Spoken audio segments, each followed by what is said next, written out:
What's going on, fragrance family? Welcome to another episode of Taking a Test Drive Thursdays. This series is where I wear a scent on my skin as my scent of the day for several days, including, of course, today.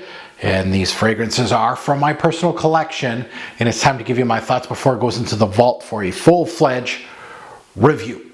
Today's test drive is on the house of Shay in Blue. I've spoken about the brand here and there.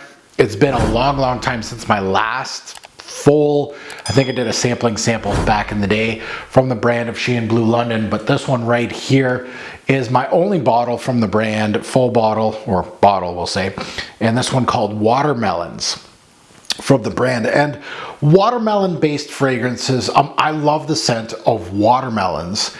And honestly, and not a poo-poo to this, but I'm still looking for a scent in the fragrance industry that makes the note of watermelon less synthetic. They do it a lot with citruses. You know, there's cherry-based fragrances that really smell authentic, and I'm just waiting for a great watermelon scent. So if they can do that, maybe we can get a beautiful watermelon-based scent. There's, as far as my research and the fragrances that I own, I haven't come across a watermelon scent that really is super authentic. A lot of them kind of smell like something from, you know, Bath and Body Works. This brand right here had some hype within our fragrance community when they first started. I think it was eons ago, but you know, I sampled, what was it, Framboise Noir from the brand. And I sampled this one, Watermelon. I think that was like 5 years ago. And my sampling samples, I gave this particular release 8 bottles out of 10, which is a really good, as far as the score goes, for a fruity scent. But that was about 5 years ago. And now that I have bottle in hand, we're gonna see now with the taking a test drive where my rating scale goes now.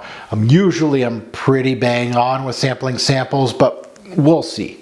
Let's delve into this one a little more. Now let's go under the hood. Let's take a look at some stats on this one. Release date was back in 2015. The nose behind this one is Julie Massé. Major notes to my nose, of course, watermelon. Has to be, if it's named watermelon, it better have some in it. Mandarin and honeysuckle. So first things first, before I spray this on my hand, I did want to say the bottle that I have here, all the bottles have been rebranded. This is an old bottle of watermelons when it first got released. So let's, I am wearing it today, but let's remind myself of this introduction. And this is one of those fragrances that you can't really overspray. This is like a spring summer release, very thin.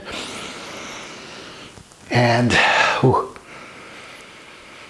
So the opening of Watermelons is unmistakably watermelon as a note. It is the central theme up top. You're not gonna miss it. The watermelon note is also aided by an aquatic ozonic tinge immediately, giving the melon fruit note a watery note, which of course the fruit is known for. So it's a good pairing.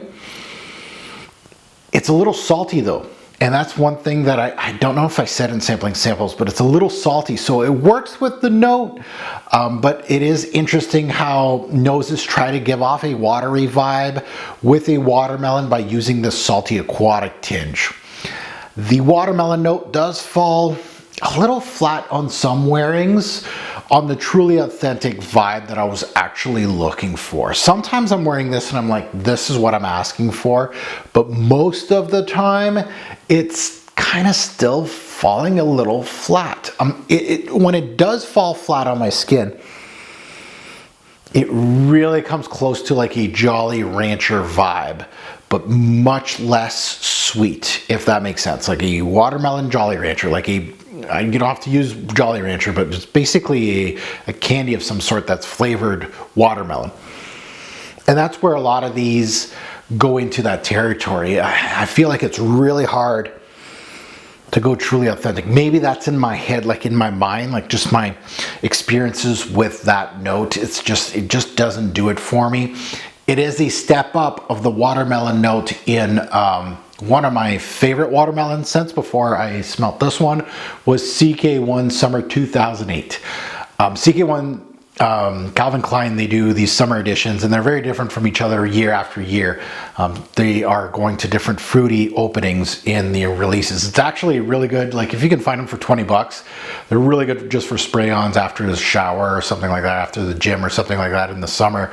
CK1 Summer 2008 utilized the cucumber note to give it its watery aspect, which I feel like I liked it more than this one right here. The secondary notes in this release, they start coming into play after that initial watermelon and that ozonic watery feel. Those mostly are mandarin, first of all. Mandarin comes in, and the honeysuckle. There's also a green tea note here.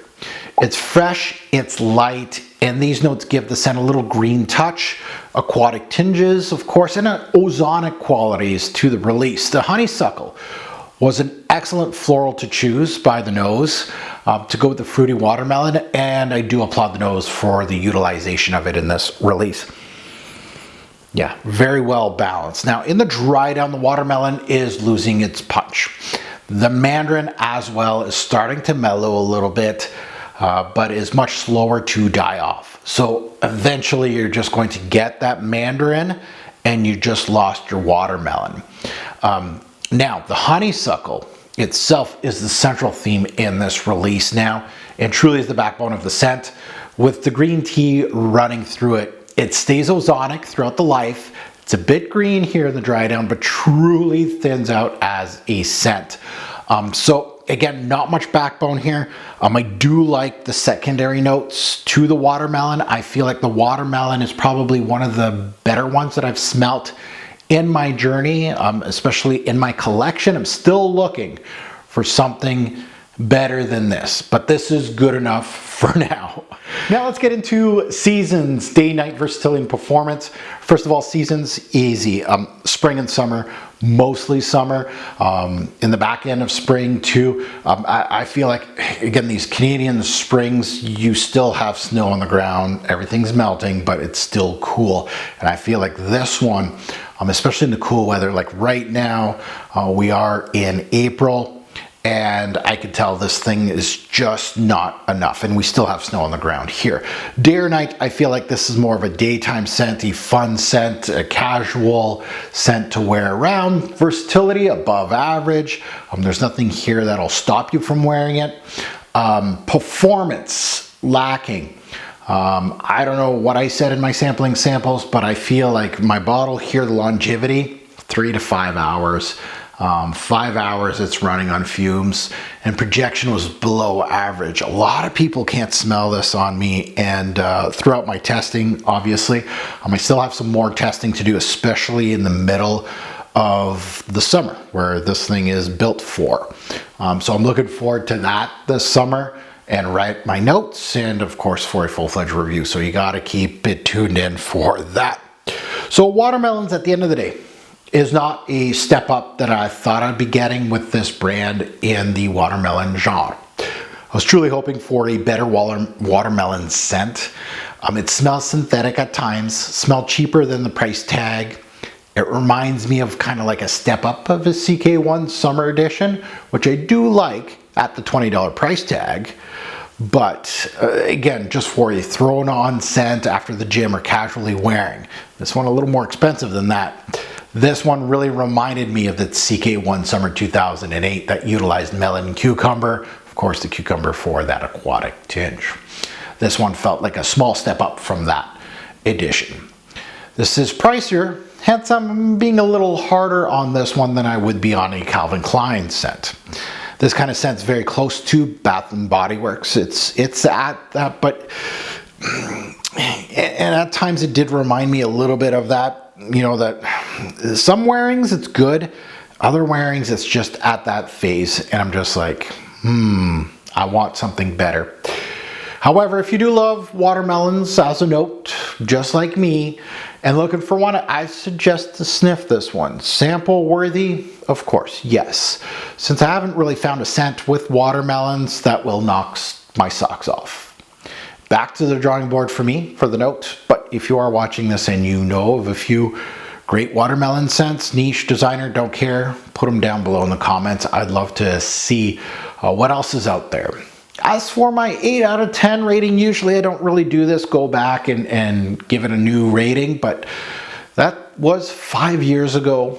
And I'd kind of like to withdraw my 8 and bring it kind of down to a 6. As I felt this theme can be done much better now that I'm, deeper into my fragrance journey. I'm happy to have it, and at the moment, and it is basically my best watermelon in my arsenal for now, but it's no showstopper. It's well composed, but I think there could be a better fragrance out there with the note. Now I'm done with watermelons from Shay Blue. Time for you to hit us up in the comments below. What do you think of it? Looking forward to reading your comments. And of course, this is a brand that kind of, I don't know, it feels like it's lost steam in the YouTube realm. So I don't know if there's anything else I should be checking out, but definitely in the comments, please share your thoughts on this brand. And as always, a great or poor fragrance will make a lasting impression.